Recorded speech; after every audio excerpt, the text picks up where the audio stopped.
Vinny Tortorich here. Hey man, if you're a fan of Izzy, you might be a fan of me too. I'm the guy that gets people to lose a lot of weight. I have something free for you guys. This is no clickbait. Just go to vinnytortorich.com and there's a big banner. It's a free PDF, how to lose weight. It's an intro guide to NSNG at vinnytortorich.com. Go check it out exclusively for anyone who listens to Izzy Presley. Thank you. RockstarLeatherworks.com is your home for badass rock and roll gear. Featuring 100% handmade leather bands, watches, cuffs, bracelets, and more, Rockstar Leatherworks has something for everybody. Whether you are going to the show or you are in it, you can find something to fit your needs. Choose from a variety of designs or create your own masterpiece. Their bands and watches are second to none. They also ship internationally. Who needs a stage to be a rock star? Check out RockstarLeatherworks.com. Hey ladies, Sass Pants Designs will take that rock shirt that everyone has and make it your own in a flattering, sassy, and simple way. There are one-of-a-kind tank tops, lace-up tees, and tube top dresses already in stock. Check out the online store at sasspantsdesigns.com and like Sass Pants Designs on Facebook for special offers and custom orders. That's sasspantsdesigns.com, sasspantsdesigns.com. Sass Pants will make you the envy of the party. Replay Guitar Exchange is your premier independent guitar store. Being independent is good. With all of the major brands, including new, vintage, and pre-owned, you can find the guitar, bass, amp, or accessory you are dreaming of. From vintage to the newest models, Replay Guitar Exchange can help you find that perfect piece. They have industry veteran expert staff, all players like you down to the owner. You aren't just getting a great guitar, you're getting the Replay difference. Find them online at replayguitar.com and find your dream guitar today. My liver's all twisted up. But you know what I did? I loaded up with alcohol, more specifically vodka, whiskey, beer, tequila, more beer, more vodka, more whiskey, and more beer. You have any saloons down there? Well, that I don't know. Has that bum ever smoked a cigar? I doubt it. How many cases of beer a day does he drink? I woun't even venture. Does he do the polka? Why do you want that beer so bad? Because he's thirsty, dummy. Oh, wait. You take it to me. No, you. No. You take it. I'm letting go. I'm letting go of the beer. You taking it? No. I'm letting go. I'm letting go. Okay, then let it go. Okay, fine. Dad, Bob broke your beer. No, I didn't. Doug broke it. So I'm gonna start getting ready for it. I'm gonna start eating 6 pounds of Polish sausage today, increase my beer from a case to a case and a half, and I'm gonna eat a lot of mashed potatoes and gravy. Hey, who wants to play Drink the Beer? Right here. You win. All right, what do I win? Another beer. Barney, don't steal any beer while I'm gone. What kind of pathetic drunk do you take me for? Somebody spilled beer in this ashtray. Come on, let's go drink till we can't feel feelings anymore. Honestly, it's called To Hell With My Liver. Somebody give me a shot. Edit that out, Izzy, if you're recording. Hello, Hollywood. Hello, world. Hello, my loyal minions. It is good to see you, and it's always good to be seen. My name is Izzy Presley, and this is another fucking podcast, Drunken Summit style. We're off for a couple of weeks. Took a week off, and then it was the blackout last week, and we figured, fuck it. We're coming back. We're going to talk some AC/DC. We're going to have some fun tonight.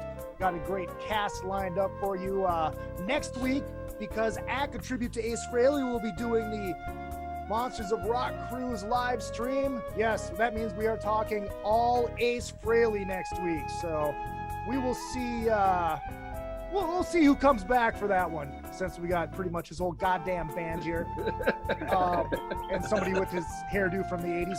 And the week after that, believe it or not, we might talk about fucking Warrant. Yes, I got a request from Paul from Metal Edge magazine, and he is going to join us. He wants to talk about Warrant, so we're going to talk about Warrant in 2 weeks. Why not?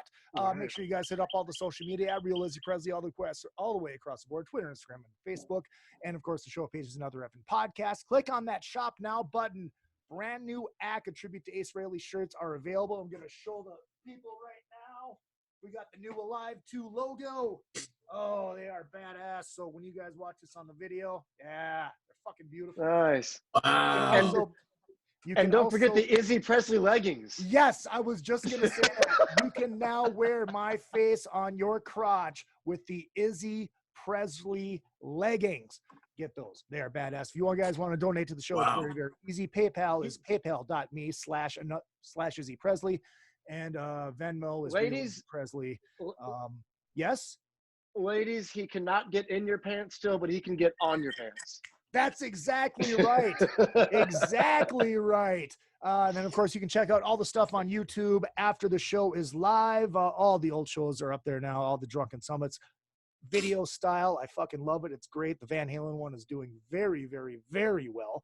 Thank you to everybody, all the brand new listeners and watchers.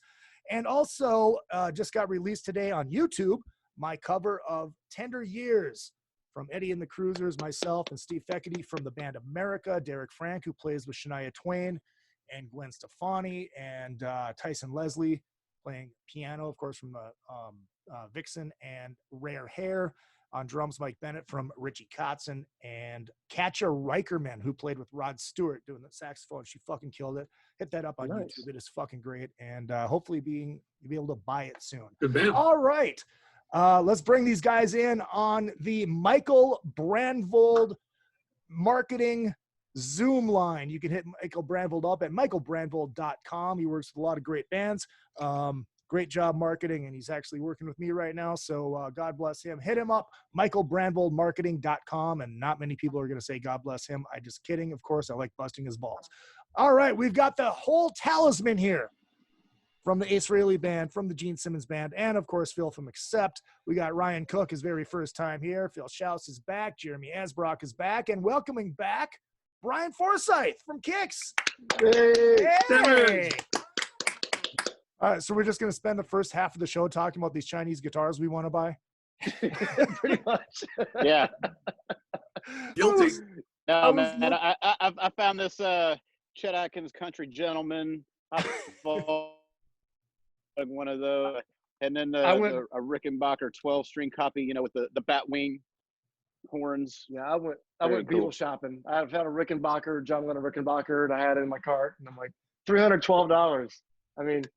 Well, let's at least all buy together so we can combine shipping from Japan to the U.S. Yeah, exactly. Actually, the Budokan Les Paul I clicked on said free shipping to United States. There you go. Fucking beautiful. They must have a lot of those they really want to get rid of. Then. Yeah. Right. So if you guys want to send those donations to Izzy Presley at yahoo.com on PayPal, help me buy a couple guitars. That would be amazing. It's not going to take as many donations this time.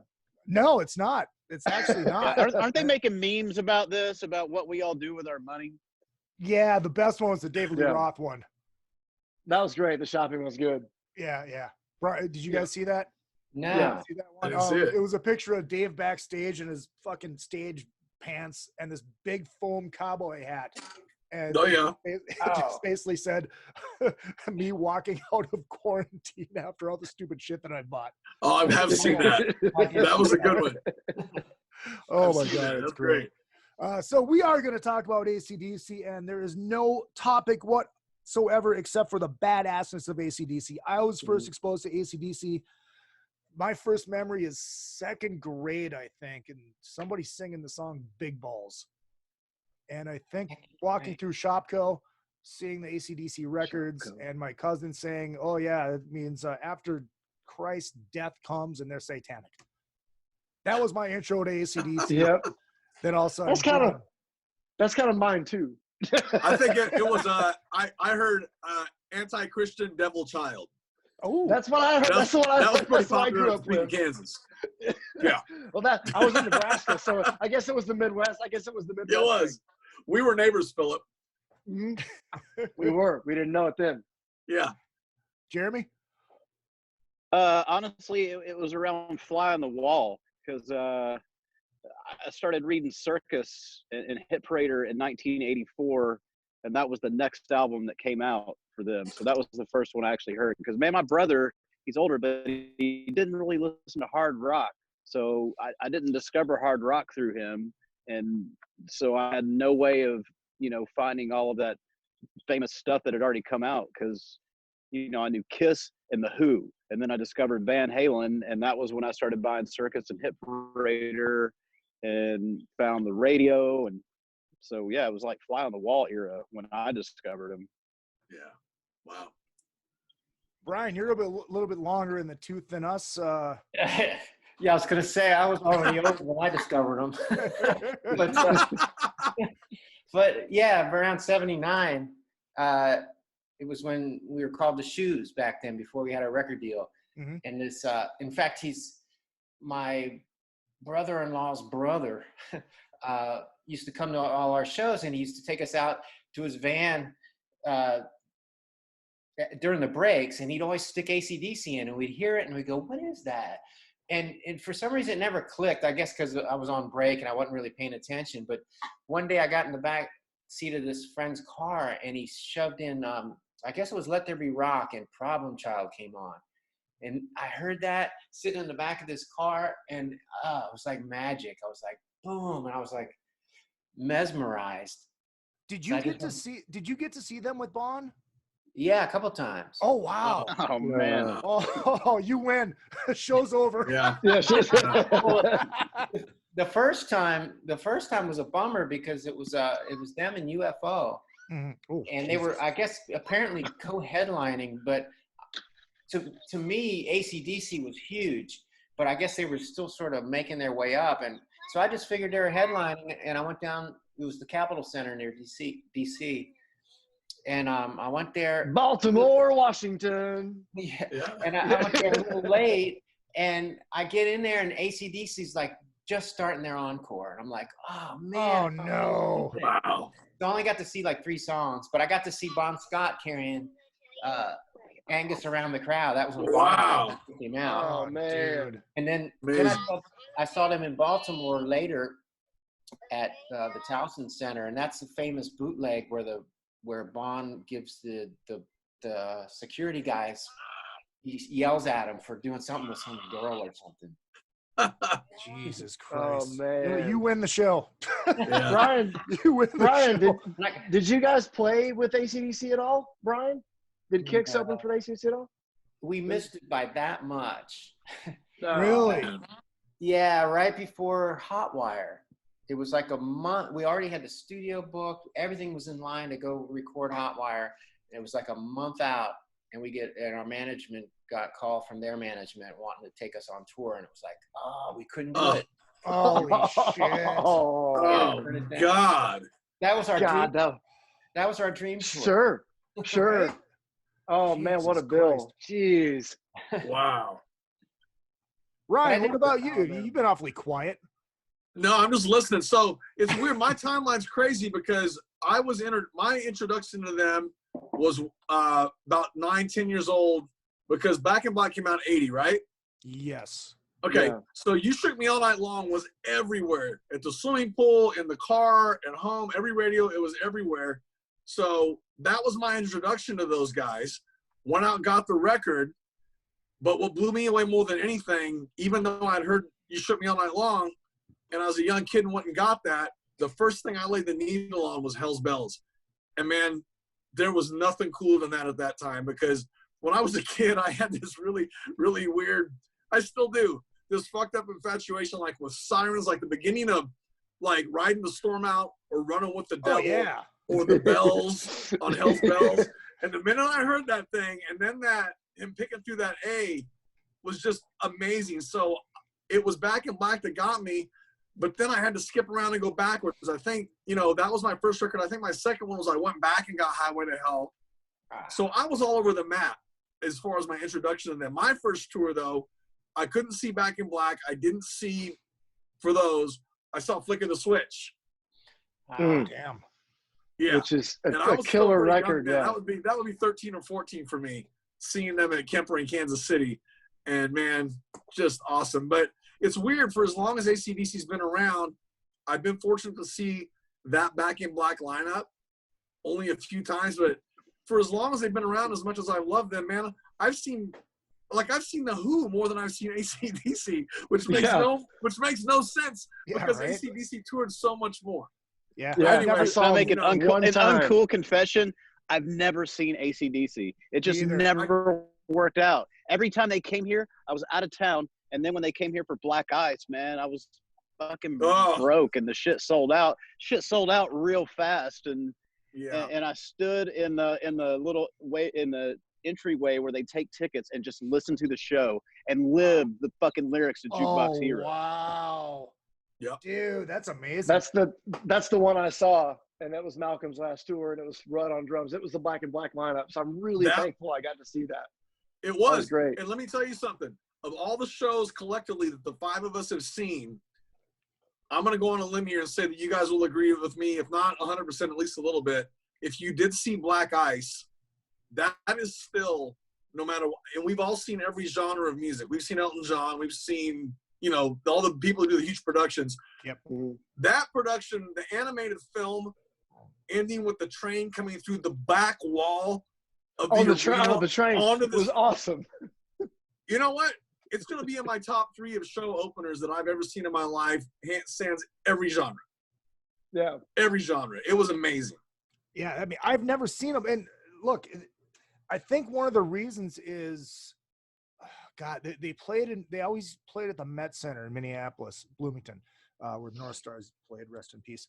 And at one of the shows in the 80s, somebody got stabbed in the parking lot.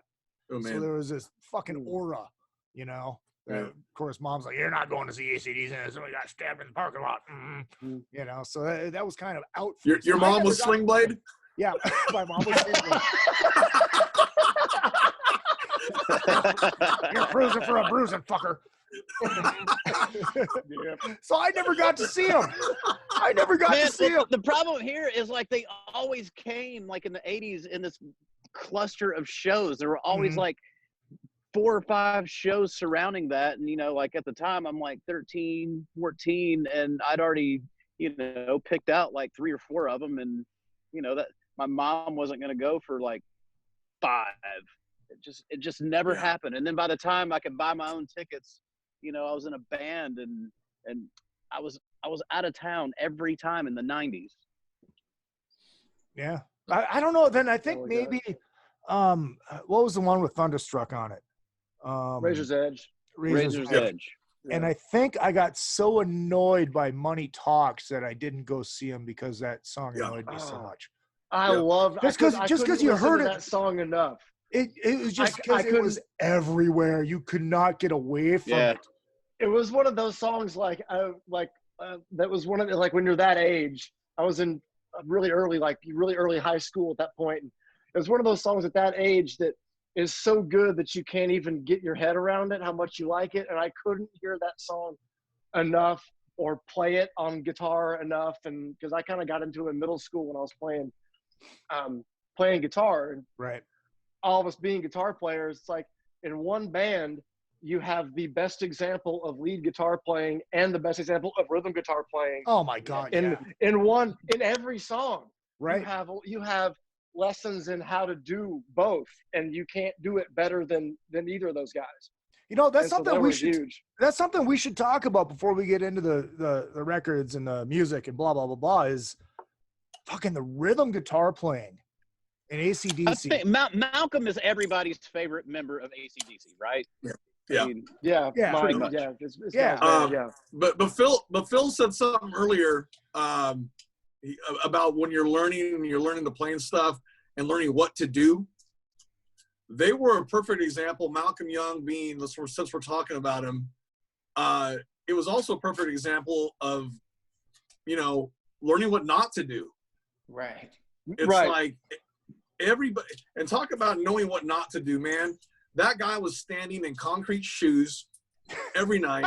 Right. Had just never fucking moved. Yeah. He was never interested in upstaging. He was never interested in doing anything but playing solid rhythm guitar and being whatever.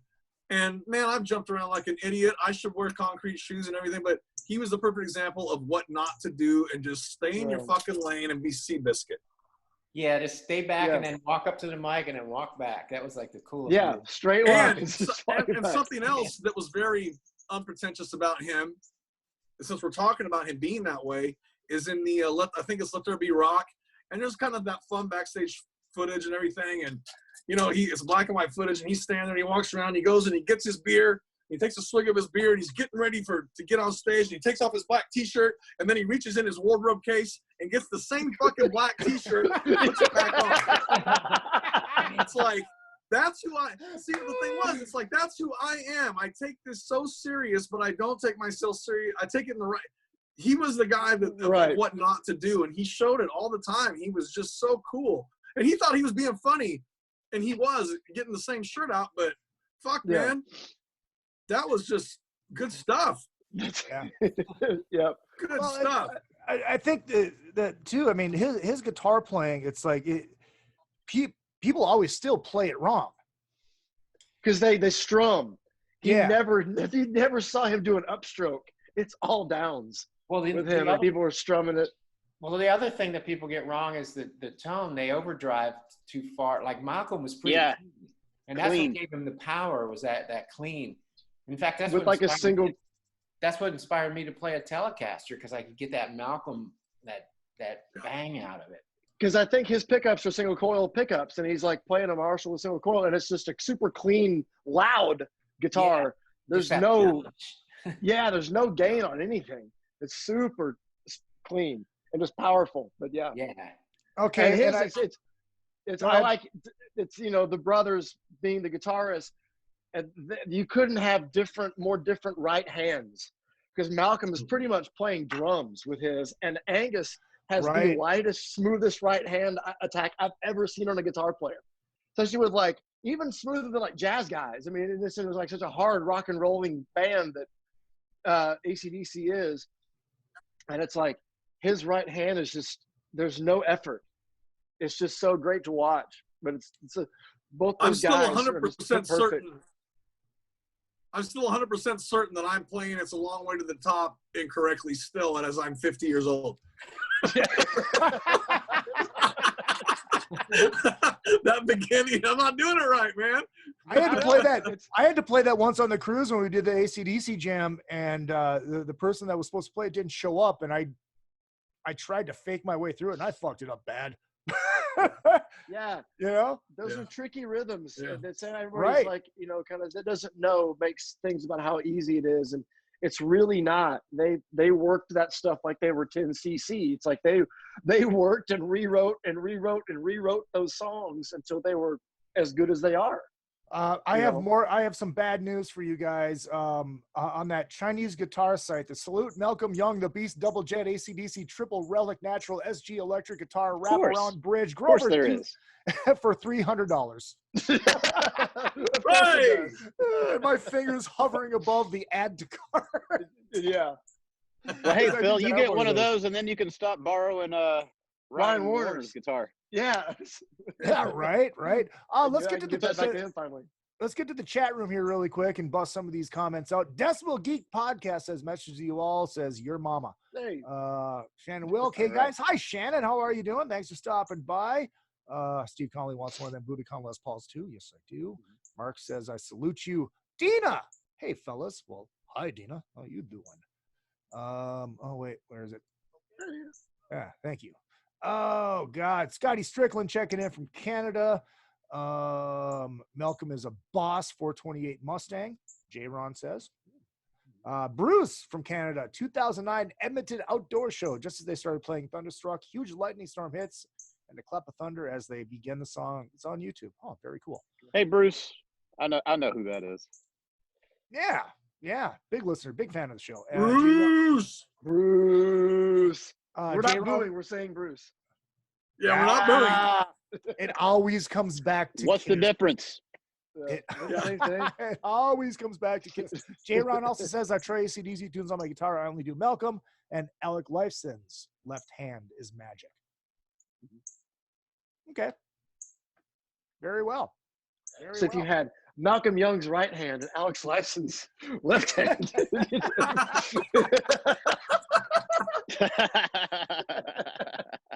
As opposed to Ace's brick. Yeah. If you took Ace's rings and put them on Malcolm's right hand. We should talk about the pocket too, Phil Rudd. Oh yeah. Jesus Christ. It's a machine. Yeah. Absolutely. Yeah, he's the perfect example of less is more when it comes to drums. Right. I mean, you could probably count the number of drum fills that guy's ever done. Yeah. Yeah, on Yeah. like on two hands, probably. Totally, just great. Yeah. He's the Ringo in that kind of a band. You know. God bless Ringo. Yeah. God bless Ringo Starr. Ringo Starr fucking rules. Yeah. Are you guys Yeah. more? You guys more Bon Scott here? Or you guys more? Man, I can't pick. I can. It's just Yeah, I me love either. it 'cause, I mean, Well, it's so tough, man. Well, for me, I discovered him in the Bon Scott era, so I was bummed when he died. But Back in Black is still a man. Oh yeah. When that album came out, I was like, man, I can't believe they put out this great album right after Bond died. Listen. Is there ever been? And I was thinking about this today, knowing that we would talk about this. I can honestly say, and this isn't like trying to shadow somebody or favor somebody. I can honestly say I like both versions of the band equally.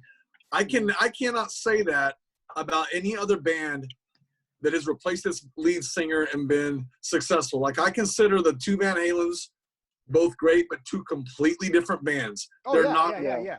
And I can still consider both the eras of AC/DC kind of the same band. I love both of them so much. I just can't think of anybody else that's been able to make that transition and have it be as seamless and true to both sides, as true to the original as they have been. Back in Black is just, man, no one's going to do that again. I think I don't care. Even if it was a new band that wasn't replacing a singer, that is a perfect record. It's a perfect record. Absolutely. But I think I think the thing they did right was they didn't try to replace Bond with another Bond. They just got a different guy and went with it, and it worked. Yeah. Right. Now Van Halen fans are mad at you for saying that because they should have just said Doug with Dave. Yeah. But here's the thing also. Can I just interject this? Because everybody's always going to go immediately to Van Halen, because that's a really good example, because it was very successful both ways. Right. The one thing that I will tell you, and this is something that Sammy has said in public, and we could all say in front of him without him being upset, he's like, there's a lot of David Lee Roth stuff that he doesn't like, and he just won't sing. He doesn't want to do it. Right. The one thing that was also different, besides the transition with Brian Johnson replacing Bond, he never acted like he had a chip on his shoulder about singing anything Bon Scott ever did. It was like, you want me to sing that? I'll sing it. You want me to sing that? I'll sing it. And we don't know. I don't know what went on back there, but that's what they presented as a united front as a band. And it never seemed like Brian Johnson had any kind of problem with Bon Scott. And there's a lot of stories out there about Bon Scott saying when he was in, what was the band, Gordy? Yeah. Jordy. And Bon Scott was a fan. You know, and it all goes back there. It's a really unique band in the way that they were able to do it with both sides. It's awesome. Here's some, before we keep going, here's some rare AC/DC trivia that you guys might not know. You guys remember the movie The Naked Gun, obviously. What was that song that was on the beach? Was it So Happy Together? When they're like having their date? You guys? Yeah. The Turtles. Something tells me I'm into something good. Yes. Yeah. Peter Noon. Yeah. And in the video for that song, it was Herman's Hermits. In the video for that song, Bon Scott is one of the backup singers. Oh, wow. Didn't know that. That's a rumor. Where the hell did you find that trivia? Somebody told me that years ago, and it's one of those stupid things that I've just always kept in my Thornton melon. Somebody made it up. Probably. I'm afraid I'm going to have to look into that. If only there was this device. But yeah, I'm sorry to break it to you, but Pop Rocks didn't kill the Mikey Life serial kid either. So I'm sorry. we're gonna put a rest to all these tonight. I don't know. And was it really a ham sandwich that what's her Mama Cass ate? Mama Cass. Exactly. I don't know. I think this one's true. What, I think actually I did watch the video and I saw him in there. I think it's Googleable. Only there was this device. Googleable. Yes, there's that. Well, getting back to the catalog, I do love both lineups equally, but I will say I probably have invested more time in the Bond albums. And if I do listen to AC/DC, I generally go for those because a lot of the 80s output had some great songs, but like, you know, as a whole album, you know, sometimes, I don't know, there's a lot of those songs that maybe I don't know as well. And I know complete albums from the Bond era. Yeah. Yeah. I'm kind of in the same boat. Or anything. Yeah, I'm kind of in the same boat. I mean, I think that's what we should do is talk about the Bond era, the first half, and we'll get into Brian in the second half. What is your favorite Bond era record? Highway to Hell's mine. Highway for me. Yeah, me too. Yeah. Hard to pick one. I'm gonna say Let There Be Rock. I think every song on that record. Nobody misses with this answer. No, not at all. Yeah, you can't go wrong. That's true. Yeah, it's all great. I just think with the Bond era, there's just such a swagger to that music. His lyric style, it just had the humor to it. It was perfect. Yeah, and his vocals, you know, his vocal styling too. It was just swagger. He was a fucking rock star, you know. Mm-hmm. And he was very self-deprecating too. Didn't it seem like it? Shot Down in Flames about him getting shot down by a chick. So yeah, it's like it's all these songs are not braggadocious. It's very very humble. Yeah. That was great. But it's weird because you talk about the Brian. I'm always really bad with discographies in the sense like there's certain bands I can tell you first, second, third, fourth, fifth, whatever. But as a kid and even being old now and everything, it's just really weird. It's like I discovered AC/DC with Brian, went back and found Bond, and then they were releasing more records with Brian, and then all of a sudden, like 74 Jailbreak comes out. Right? Yeah, that was weird. Okay. So let's just, as long as we're talking about, you know, the era of Bond, let's just kind of recognize that I'm not completely out of my mind. That came out after Brian, right? So did Dirty Deeds, in fact. That's right. Really? That's right. That's right. It got reissued, yeah. Yeah. Holy shit. It was confusing. I did not know that. Yeah, they didn't want to. Atlantic in the States didn't want to release Dirty Deeds, so they just held it. And then all this other stuff happened. And then when Highway to Hell hit, that's the first record that went gold. And then they decided to throw out Dirty Deeds before Back in Black. It was like this whole jumbled mess there for a second. Yeah. So it was funny because it confused me as a kid because it seemed like Dirty Deeds is perfect.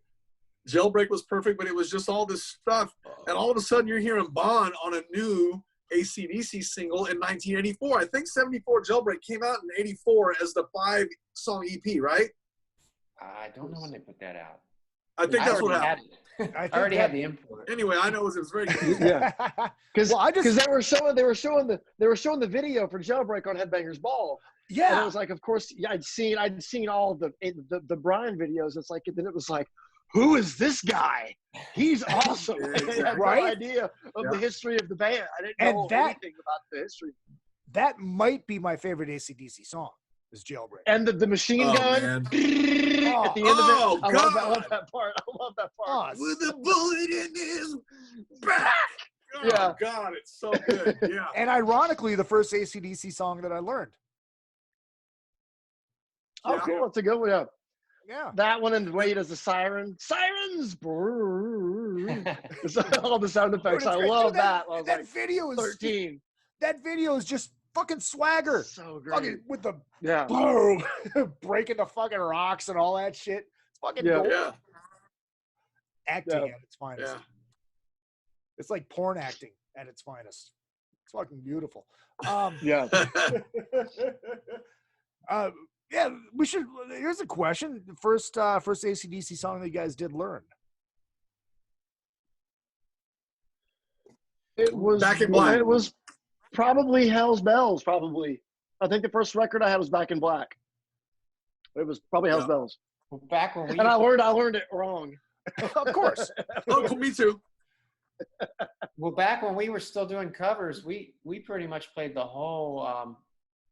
Let There Be Rock record, I remember. So I learned all those songs. And wow. We did a whole AC/DC set before, like, anyone in the area knew who AC/DC was, and they thought they were our songs. That was the cool thing. How did that go over? That's great. We kind of feel responsible. Huh? How did that go over doing those songs and nobody knew what they were? Oh, he loved it. I mean, I think we had a little bit to do with like the AC/DC's popularity in the Baltimore DC area. So you guys had a are huge influx of sales in Baltimore. You guys were like the Baltimore version of that fucking movie Let It Be that just came out a couple years ago. You guys remember that? That kid that nobody had ever heard of the Beatles? And yesterday. Yesterday. Thank you. Yesterday. Thank you. So yeah, you were the Baltimore's Yesterday. Yeah, I love that movie Day Tripper. It was so good.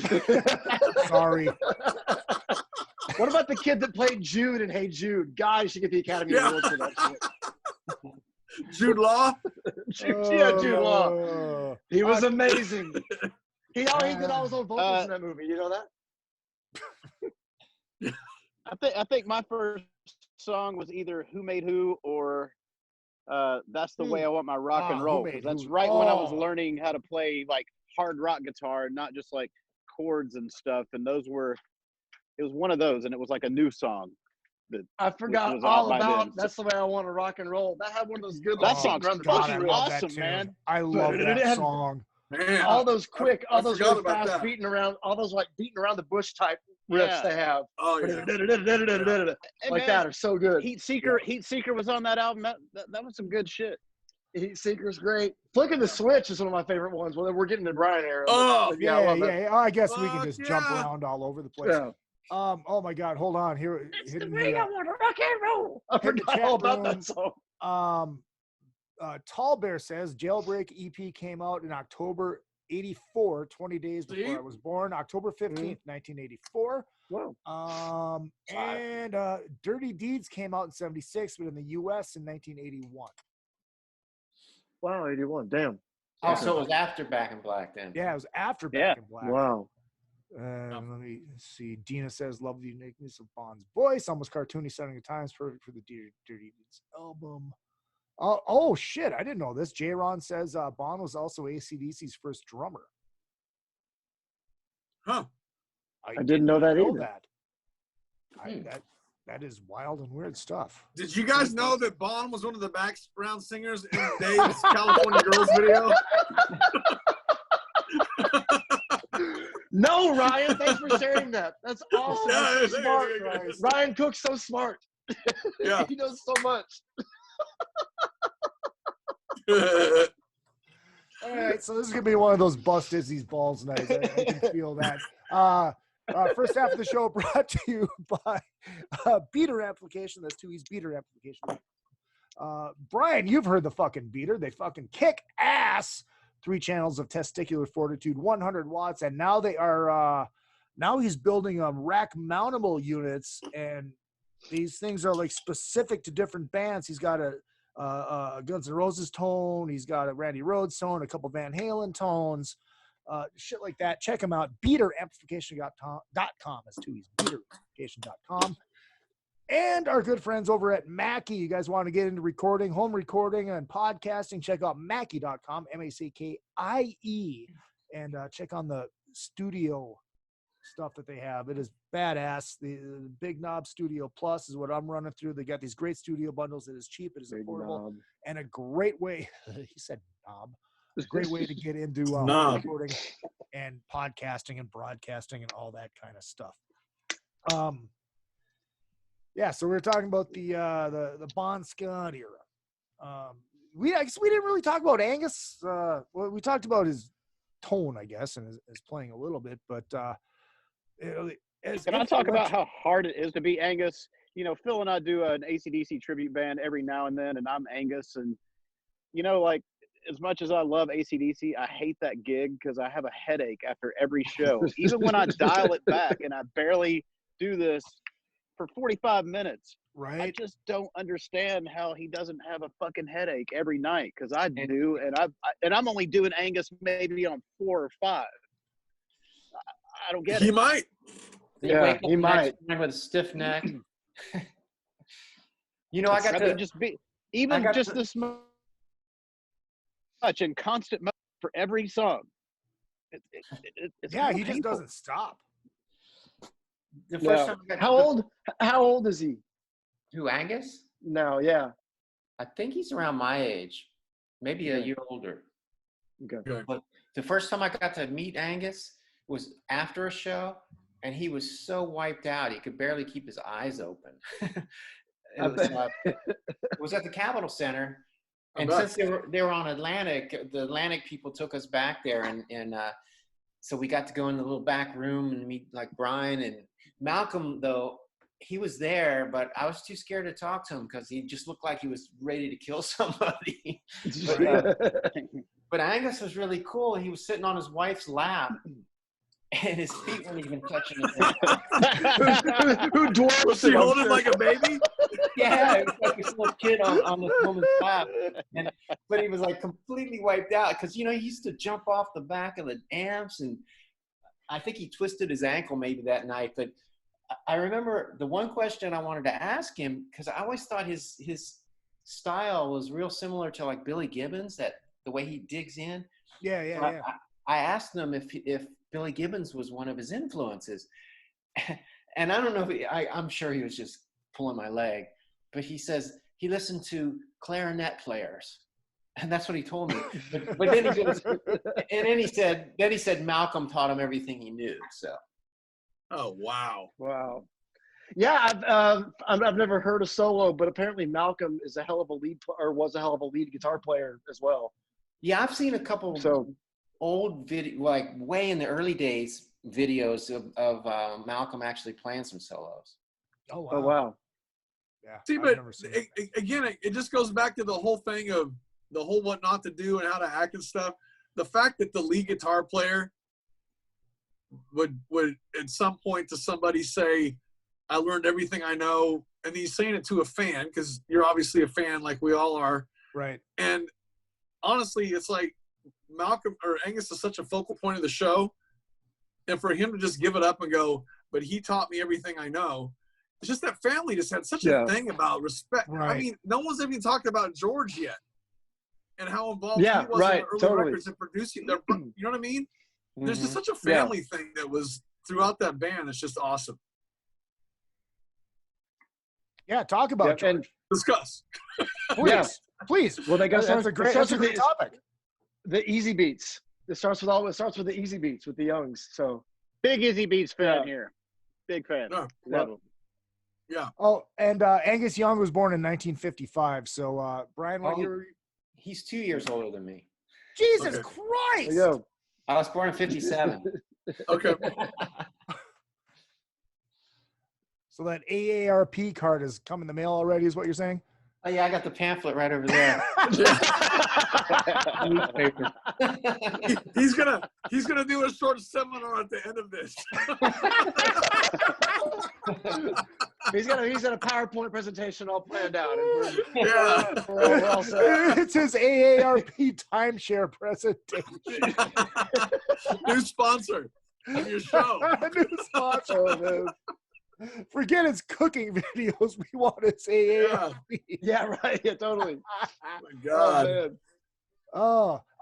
Here, let's do this. Let's take a short break. We'll come back and we'll get into the Brian Johnson era a little bit.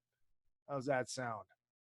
Cool. Cool? Or is there more shit you guys want to talk about with Bon Scott? I do have one more thing. Can I show one thing? Please. Since we're talking about, we're going to skip eras. I just want to share something with you guys that everybody knows about. I love that. But this is a promotional tour for the Power Ridge record, and it's called Gone Shootin', and they did a radio convention here in 1978 in Nashville with Bon. Oh wow. And I got this vinyl somewhere, and it's a really good, clean, audibly great copy of this show, but they were promoting Power Ridge, and they're here in Nashville in a small hotel ballroom being AC/DC. And if you can get your hands on this, fans, it's called Gone Shootin'. This is vinyl. I'm sure it's out there everywhere, probably on YouTube. Oh man, it's on YouTube. Yeah, you can find that pretty much everywhere. It's fucking awesome. It's a great record. I got this within the last 2 years, and I've spun this more than any AC/DC that I own since I purchased it. It's just really really, really great. I got a really clean, awesome copy. And just look up the story about this on Google or something anywhere. And it's a great story about how they just kicked its ass, and it's got Bond. Nice. And it's great. It was literally a hotel ballroom. There was probably 100 people in there. Oh my God. And Ryan, nobody's making any noise. Ryan, I was just going to say, did you pay more for that than you paid for the Van Halen 45 box set? I think I paid $40 for this. So yes, I did. So yeah. Dude, how much did you get the Van Halen set for? $37. You son of a whore. I got mine for $50. Philip sent me the link. You son of a whore. My buddy Kyle sent it to me, and I was like, Ryan, you should check this out. It's $37. Dude, but still 50. Oh, I bought it immediately, man. I was gonna say one thing before break. Did you guys know that Bon Scott was the backup singer in the video for the Herman's Hermits video? I heard that somewhere. I had no idea. It's pretty. I was Googling something earlier, and I come across that. It's pretty cool little factoid. That's a pretty good one. But the strangest place I saw him was on Hee Haw, and that was really cool.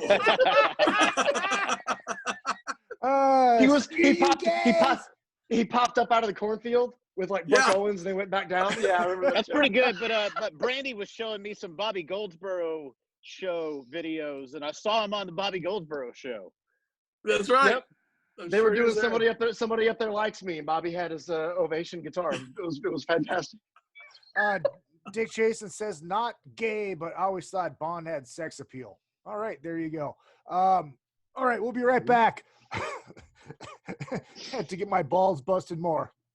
Podcast. AC/DC style.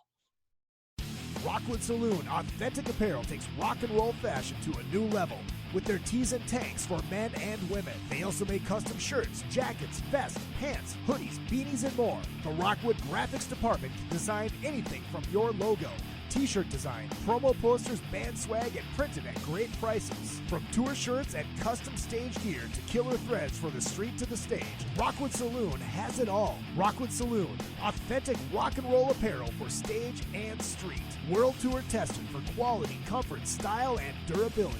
Check them out at www.rockwoodsaloon.com. That's rockwoodsaloon.com. If you need to promote your band or business, or just want to stylize, personalize, or customize your ride, check out vid-decals.com. Want to create and customize your own stickers representing your band, or make your own bumper sticker? Vid Decals can do it. All stickers are printed on quality vinyl and can be placed on any flat surface. Stickers are an affordable way to promote your band or business. Go to vid-decals.com to get started. That's vid-decals.com. vid-decals.com. Retro Arcade brings Minnesota and surrounding areas arcade games from the days gone by. All of those great games from pizza joints and arcades are available in cocktail units and custom machines. Dozens of favorites from your youth in one machine to complete your game room or man cave. Retro Arcade also sells and services your favorite pinball machines. Find them at facebook.com/80arcade. That's facebook.com/80arcade. Retro Arcade. Your youth is just one click away. Hey, what's going on? This is Tom Arnold. I like fat women and cocaine. And you're listening to Izzy Presley here on another fucking podcast. And I know Izzy from Cocaine Anonymous meetings. I've actually seen him at the meetings with Ace Von Johnson from, I probably shouldn't say this out loud, but Ace has got a bad coke problem. And his sponsor is Josh Todd from, and again, I shouldn't say this out loud, but Josh is his sponsor for Buck Cherry. He's addicted to upskirt porn. And they're both being sponsored by the Eagles. The whole band, the Eagles. Anyways, another fucking podcast right here with Izzy Presley, and call your sponsor. Fucking A. All right, it is another fucking podcast, Drunken Summit AC/DC edition, Bust Izzy's Balls edition. Second half of the show brought to you by A&P Laser. That's aplasers.com. You have anything you need laser engraved, hit them up. Father's Day is coming up. Get him something special. Hit up aplasers.com. They're so good they can even laser engrave a hot dog bun. I have seen it done. And also John Palumbo Design. We love us some John Palumbo over here at Another Effing Podcast. You have a band, you have a business, you need a website built, you need a logo, you need anything, you hit up our good friend John Palumbo, johnpalumbodesign.com. All right. Yeah, my internet search didn't go so well. I was trying to prove myself right, but that does not mean that I'm wrong. Damn it. So Bon Scott wasn't the backup singer. It's a little known fact there, Phil, that Bon Scott was a backup singer in the video for Herman Hermit's "Happy Together." So yeah, amazing. Let's move on to the Brian Johnson. All right.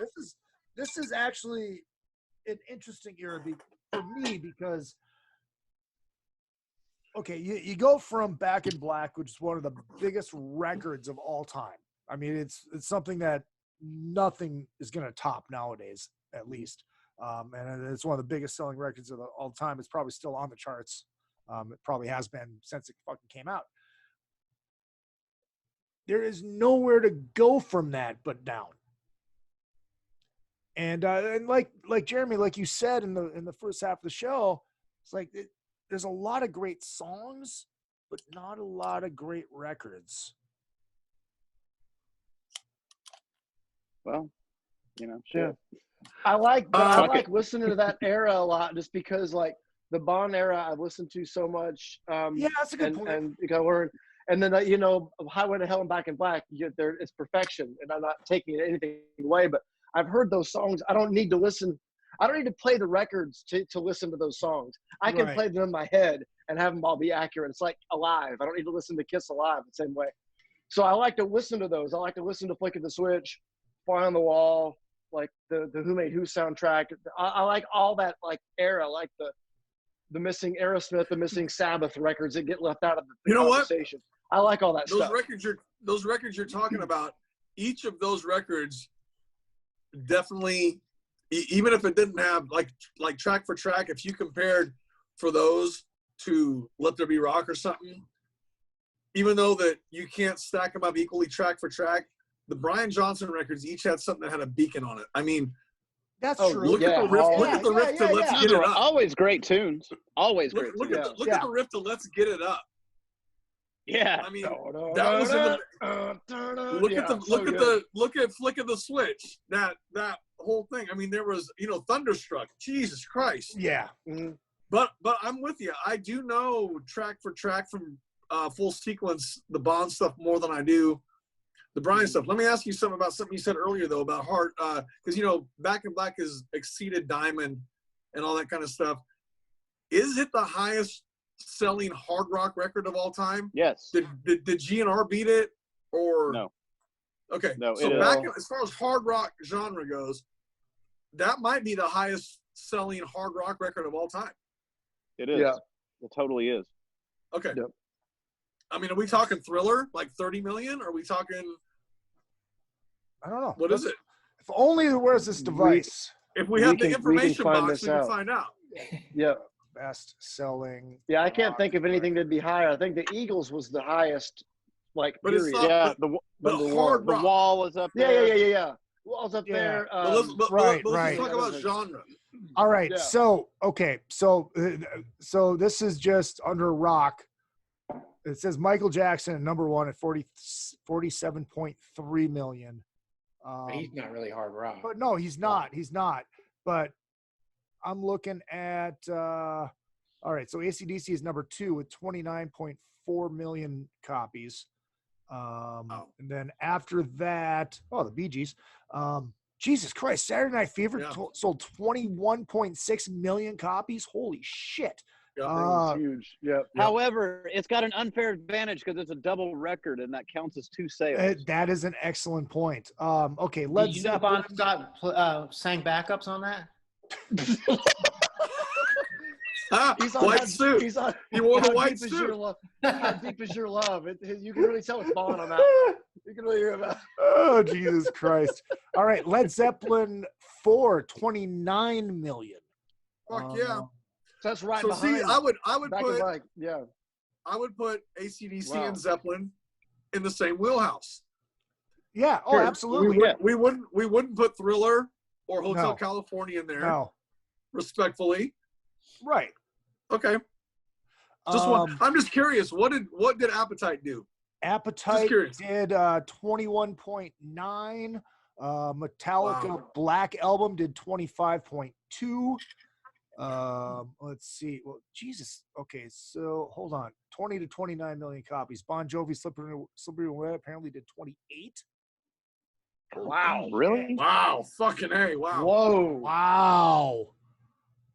Hello, You know Desmond what? Child. You know what? Wow. Exactly. You know what? That doesn't surprise me that much though, because I remember I've told this Me story neither. many times.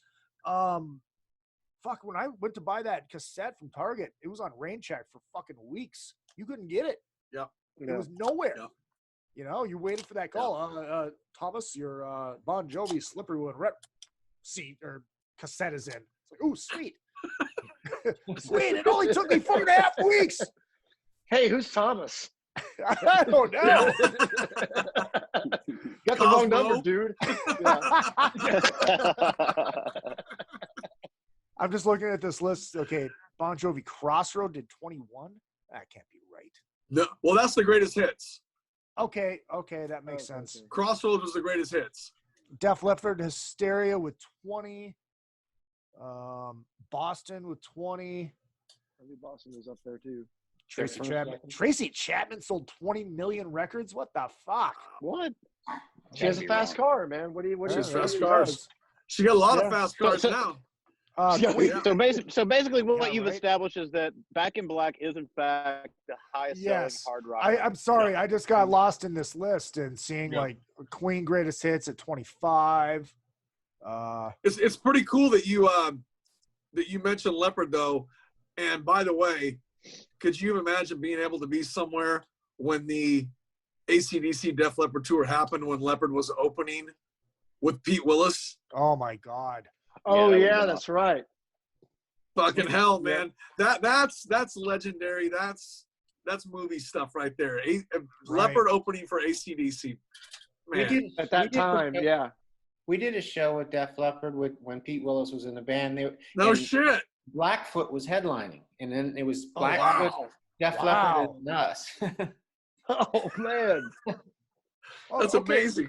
Oh, hold on. There's another column in this. Okay, so I was reading from the top certified copies from available markets, but there's another column that says claimed sales.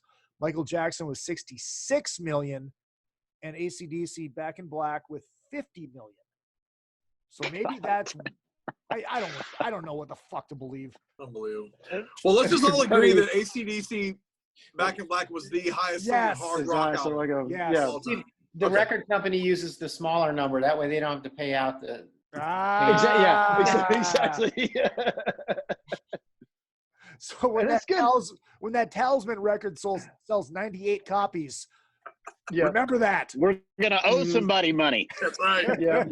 Like, hey, you sure you didn't check the other column, the one on the right? Yeah. Oh, okay. Yeah. Okay. 102. Cool. Well, it makes you feel good though that like a record like that sold that many records and it's so good. I mean, it's not like, oh, that sucked. It never, and that's the thing again. Yeah. Everybody likes AC/DC. Yeah. Everybody doesn't like the Beatles.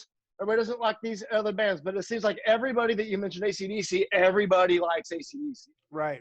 Like there's something there. There's something to that. Look, was there something? I mean, seriously, because everybody doesn't like Metallica, and everybody.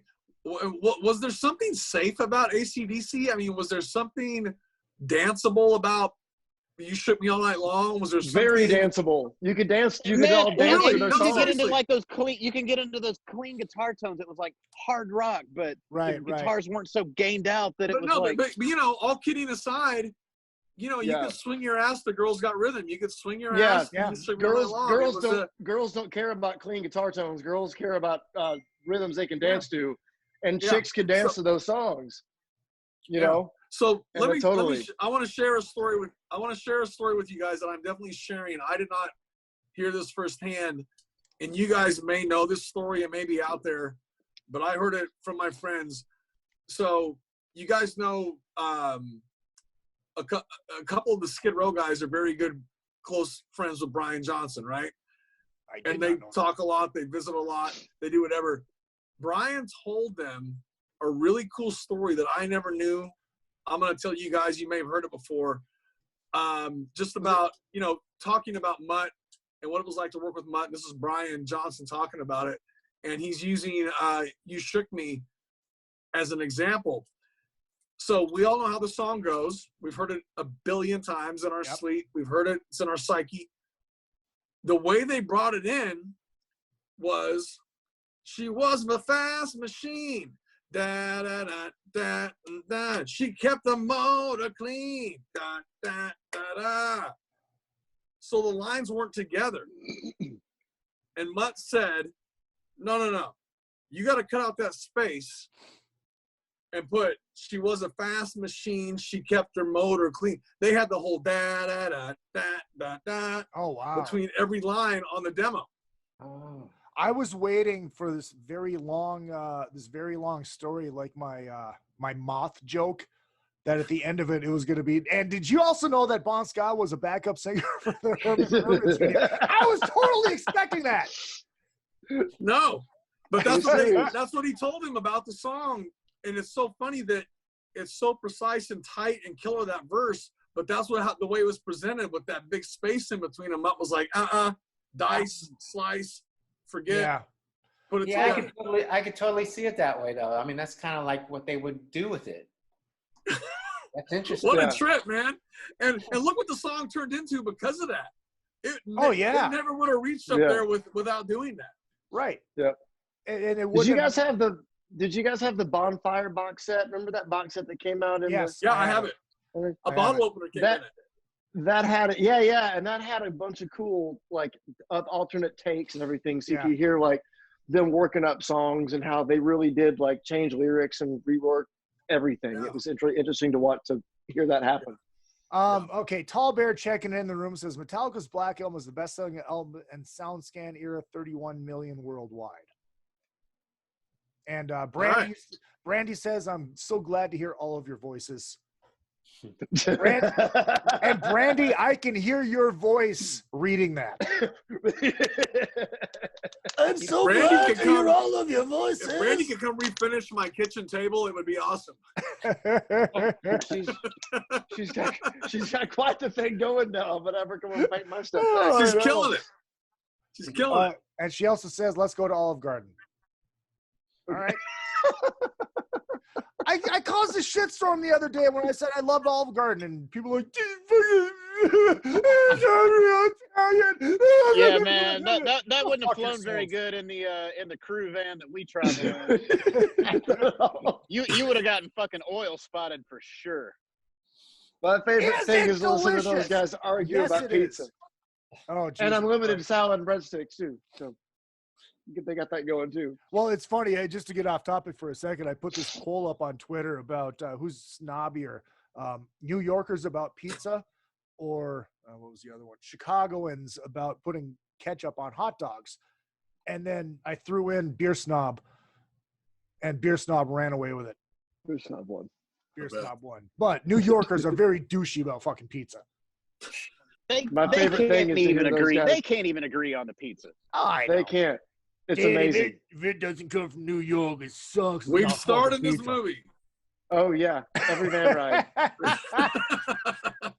Where'd you go? I went to Batoni's. Why the fuck you go to Batoni's? You got Sal's in the corner. Well, I went to Sal's next. I went to Sal's and got it to go. Why the fuck you get it to go? You eat it there. You get it home. It's all cold. It's awesome. It's awesome. Why the fuck do you go to get meatballs? Nobody gets fucking. I get fucking meatballs on pizza. You don't get fucking meatballs on. Who gets meatballs on a pizza? I get fucking meatballs on a pizza. Sorry, guys. No, because that's fucking comedy gold. Oh my god, that's awesome. All that shit really happened. Oh. Those are all quotes. It did. That's real life. Oh, man. Oh my god. Okay, where were we at? So we've established that Bon Brian Scott Johnson. We established Bon Scott was one of the backup singers on the Herbert Herbert's video. Yes. Brian Johnson. But yeah, like when I think of that era, though, it's like I think of like Who Made Who, just because of that fucking the movie.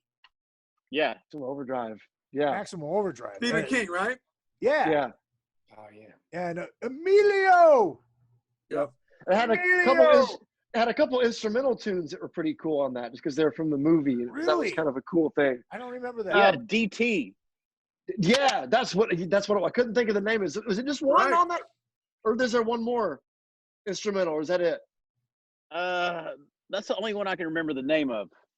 DT and Sink the Pink on that. Shake Your Foundations. Sink the Pink is a great fucking song. Shake Your too. Foundations is great. I forgot about that. Oh song. my God, I forgot about this. Now it's all making sense to me now.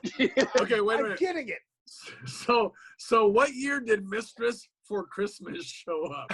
That was Razor's Edge. That was Razor's Edge. Right. It was like, that's right. Yep. You guys remember? God. Yeah. Yes. Oh, totally. I mean, they rhyme. I mean, duh. Why not? But yeah, that was on Razor's Edge with Thunderstruck. I'm and not Money making it Talks up. and It's real. all that. It is. Yeah, no, It was real. on. It's on the album with Money Talks, and it's on the the Chris Slade record. Yep, absolutely. That one. Absolutely. Chris Slade. Yep. Brian, so you obviously you came up in the Bon Scott era. I mean, how did you feel about the change? Obviously, because he died, that sucked. But how did you feel when you heard the new AC/DC?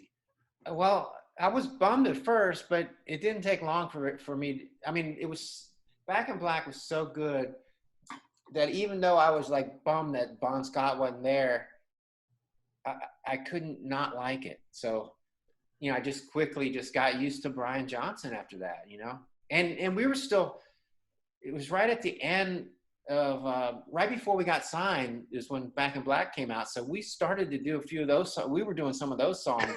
Of course you were. Yeah. So it was like another great record to get songs off of, you know. To Here's play. our new song, Have a Drink on Me.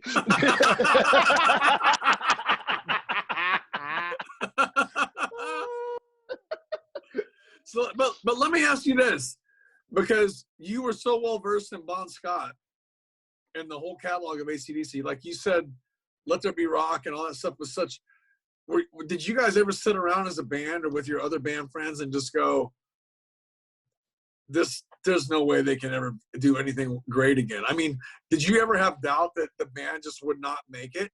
Because the thing was, anybody would have. I mean, as much as I like to say that I'm glass half full about stuff, it's hard to replace the greatest of the great. Did you guys ever sit around and go, there's no fucking way they can do this, before you heard Brian? Yeah. Did you think that?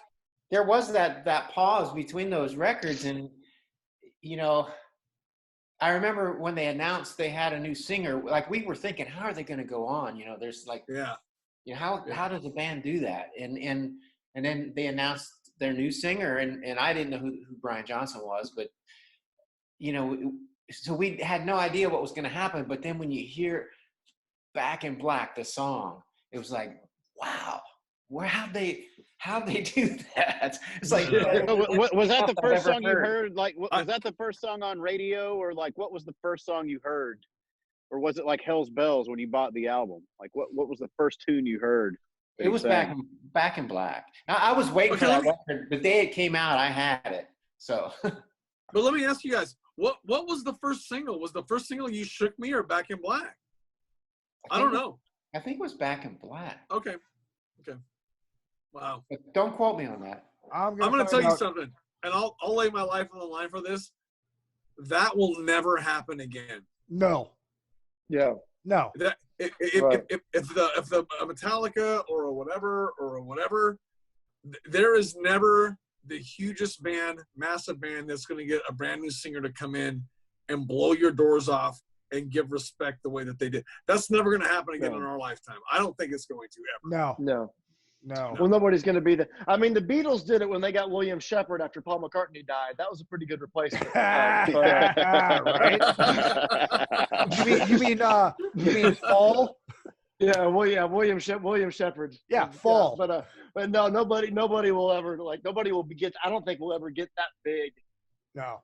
And have that much attention and people care about it that much and have a thing like that. So yeah, it was a special thing. It's, you know, it's amazing. Are you guys surprised that they're as big as they are now and able to sell at a fucking stadium multiple nights just like that? No, they got the tunes, man. No. Yeah. The songs. The set list is. I didn't see one of the Axl shows. Didn't you guys see any of the Axl shows? No, I I saw never some saw it. video. I saw some video, and the video that I Me saw too. was fucking great. Video was great. What I saw, it was really great. The set list was really impressive with a lot of older tunes I hadn't done in a while, and I was pretty impressed with that whole thing. You guys listening at home that can't see, I'm wearing an Axl DC shirt right now. Thank you, Matt. Then so the new record is done. Yeah, that's it's Malcolm's on it. So it's like the Back in Black lineup. So this is going to be very, very cool. Wow. So yeah, it's a bunch of tunes. Was that? What is Phil Rudd doing these days? He did cut that record. But I don't know what else. They got Brian back to do it. Cliff, it's those guys. And then Malcolm's on it even too.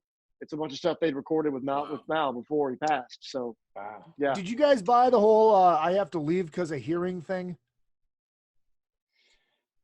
I don't know anything. Man. Yeah, I didn't know. Yeah, there was some weird things. There was a lot of stuff that went on throughout those years with Brian and the band. And I remember one time we were up at Atlantic Studios doing something, and they were down at the other end of the hall mixing some live stuff. And I remember somebody that was in there working with them, we were talking with them later, like, oh, hey, what are those guys like? And because it was before we actually got to meet them. And he was talking about how they were complaining about Brian's voice. I guess it was just, at that time, he was just like a whisper, and they had to crank it so loud. Oh, wow. Like he couldn't get it out. Wow. He had blown Well, his voice. goddamn, man, you sing like that for fucking 35, 40 years. I mean, Jesus Christ. And then you have a wall of Marshalls all plugged in. They're all on. Yeah. They're not running speakers. Thing is, though, man, those fuckers are on. The thing is that's so hard is you hope for the best for everybody, because I don't want to hear that any of those guys are mean to Brian, and I don't want to hear that Brian was mean to anybody in the band. Right. And man, as fans, I never liked seeing bands fighting and that kind of stuff. Honestly, man, I honestly can tell you I have absolutely no idea what went down. Right. At all. I'm just the best thing that I love is hearing that they're doing something together again, and it's going to go down. Right. And that I like that more than anything. But man, the whole thing about somebody fighting or him being that he couldn't sing, so they jolted him. It's like, fuck, man. I don't want to know about that if that happened. And you know what? In my heart of hearts, I'm going to say that it didn't, because 1980s when that started, as far as I know, up to here. And I got to think at some point they may replace him for a minute, but they never could have replaced that guy forever, because it's like, it's Brian fucking Johnson, man. Right. Exactly. You know. Exactly. The thing that I didn't like was all the fucking hate for fucking Axl. Because there was a lot of, I'm not going to do this fucking Axl.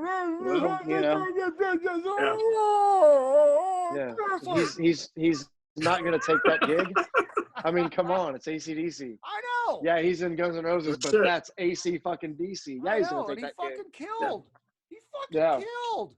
And actually, like, to get off AC/DC for a second, it's like, I think that was a turning point for Axl. Because he had been a little rough around the edges. So let me ask you vocally. Was that before the GNR tour started again? Yes, it was right before it. Right before it. Remember when the three of us went to see that fucking show here in Nashville, and Axl fucking killed it? Oh, you guys saw it. He sang better than he did on Appetite. Yeah, we actually got to see Steven Adler, I think the AC/DC gig warmed him up for what we saw, and it was fucking amazing. He was great. It put him in line too, because I mean they went on like 2 minutes early in Nashville. And it's like, so being in somebody else's band put him on their schedule. You know, he was on Angus's schedule, not his. And so I think it was a big. And it's funny how Axl was like almost like Howard Hughes level recluse, and then you see him everywhere. Yeah, he's in AC/DC. He's in every stadium in the world. All of a sudden, it's like you never saw this guy for like 15 years. My God, King! My God! Axl Rose is walking down Hollywood Boulevard, King. He's going into Grandma's Theater, King. He's there. He's on the sidewalk, King, and he's putting his feet in Darth Vader's feet right now, King. Jim Ross. I'm gonna stop before I talk like that the rest of the night. Brian, as a fucking old school AC/DC guy, how did you feel about the Axl era, or the Axl shows? Oh, well, I thought it was weird at first, and I was like, how's that going to work? But then when I heard him, I felt the same way. He did a great job. I mean, it was amazing. Yeah. Well, he could pull off the Bond shit. Yeah. You Yeah. know? Yeah. You know, I There's guess not many people who can really do that. No. And he's definitely was the top of the heap guy, you know. Right, exactly. He's great. David Stonich checking in Dodger Stadium with Stonich, yeah. Stonich. Was amazing show with Genie was an amazing show, dummy. Hey, shitneck. Tall Bear says Brian sang on Jim Brewer's album. It was good. That's right, he did. Bruce also says Brian says it was driving race cars that made him deaf, not the music. I still think it was that. Yeah, but still, you got a wall. That wall of marshals. Yeah, but have you ever stood next to a race car when someone starts one of those things up? It's man, I played a NASCAR race once, and man, that shit is fucking loud. It's like it's scary loud. It is. Mm-hmm. I've been at turn 4 on a major speedway. I've never heard anything louder in my entire life. I couldn't believe it.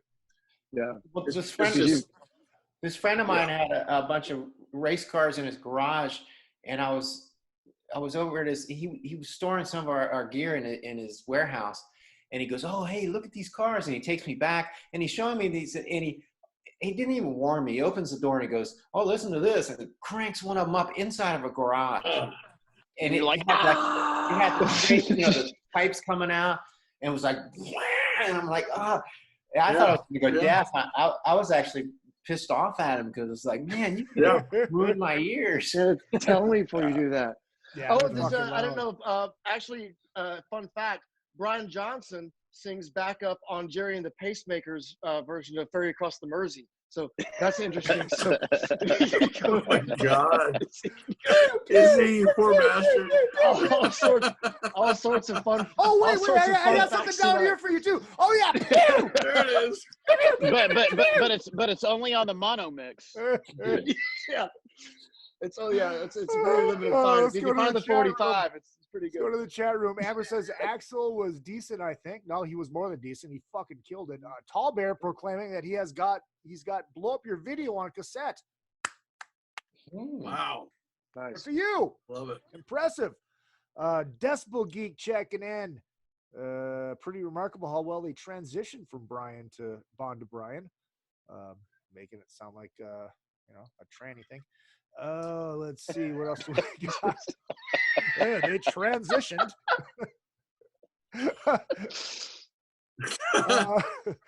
Brandy made a good point. Queen kind of did it as well. With Paul Rogers? No. With Adam. With Adam. Yeah. But he's more of a clone. Not really. Have you seen the show? Awesome. Oh, I'm not saying he's not awesome, really dude. He fucking kills. He kills. He's not really a clone. If you've seen the show, he's not. He's different than Freddie. It's okay. It's a different thing. All right. But he kills it. He's great. Totally different. Yeah. But as far as fantastic. But they're not going to put out a record that's better than Day at the Races or whatever. You know, it's like to come out with a new singer and blow it out. But the thing is different, though. Yeah, the thing is different with Adam and Queen, and it was different. Like Brian with AC/DC, they were just continuing. They were like a plant the flag and move forward as a new band and keep going and making new music. It's to where Adam, who we love so much, Philip and I still swear that's the best fucking show we've ever seen in our life. Yeah. With Queen. They were incredible. Man, he's doing a different thing. He's not writing new music and making it back in black with those guys. He's amazing and being beyond respectful and representing everything with Queen that he can. But man, and just like celebrating the catalog, you know. Celebrating, perfect. Right. Absolutely, Brandy says, "You guys are dummies, and I love you." Rule. And Dick Jason with a great point. He goes, Adam Levine, or Adam, whatever his name is the Tommy Thayer of Queen. No, that's not right. That's not true. That's not even right. Not even close to right. Who said that? Tommy Thayer plays lead guitar. Adam Lambert's the lead singer. Hello. Hey, listen. Can I wring someone's neck through my phone?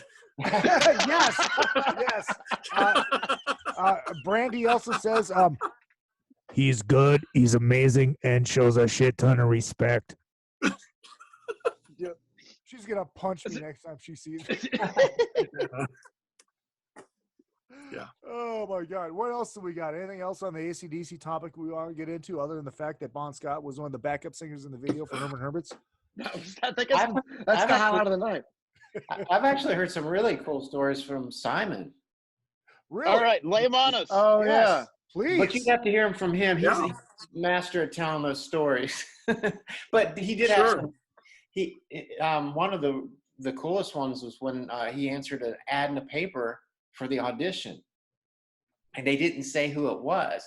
He just went to this rehearsal place. He had to go from Manchester down to London to try out for this band. And he was like, I forget how old he was, like 16 maybe. He was really young. And he goes into this place and they lead him down the hallway and he's looking at the road cases and he starts seeing AC/DC on the road cases. And he was like, oh, they take him in the room and there's the band. But I couldn't imagine that. No. Wow. No way. But he got the gig. Yeah. Oh my They're God. like, kid, do you drink? You do now. Here. Wow. Drink it. Kid, you're about to become a weekend drinker. You're going to start on Saturday and end on Friday. Did he say what his audition? Did he say what his audition songs were? He did, but I don't remember. I wish I would remember what he told me. I think he did like 3 songs or so, but I can't remember. Wow. Jesus Christ. Awesome. That's amazing. It might not even have been AC/DC from what I remember. I don't know. It might have been just like Chuck Berry different and feels, like play this feel or play that feel kind of thing. Sure. What was the shit. one? Backbeat. Yeah. They've only done like one cover, right? Oh. I don't know.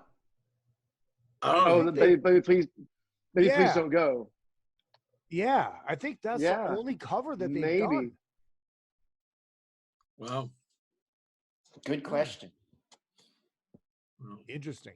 I can't think of another one. I can't either. Yeah. All right, well, let's do this.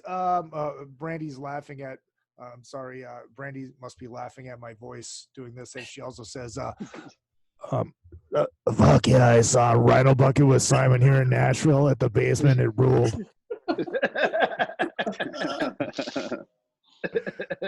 Oh, guys, let's do this. You guys talk about your record. It's out. I haven't bought it yet, but I'm going to. Everybody's got records. No, our record is not. Our record is not out yet. I thought it was coming out. No, it's not out. We just announced that it's coming out. Little pre-press, you know what I mean? Oh, Phil lied. Honestly, I still don't know what the date is, but it's coming out very soon, and everybody will know what that date is when it happens. Yep, we will make sure on EMP Records, Rock Steady Productions. Yep, that's what Flip is on. Yep. Yeah. That's no, right. thank you, Bryn. Bryn kind of engineered that whole meeting, and you know, I gotta give him full credit for that. Thanks, Bryn. He totally did. Bryn's fucking amazing. Brian, what do you guys got? You guys got anything on the burner? Anything?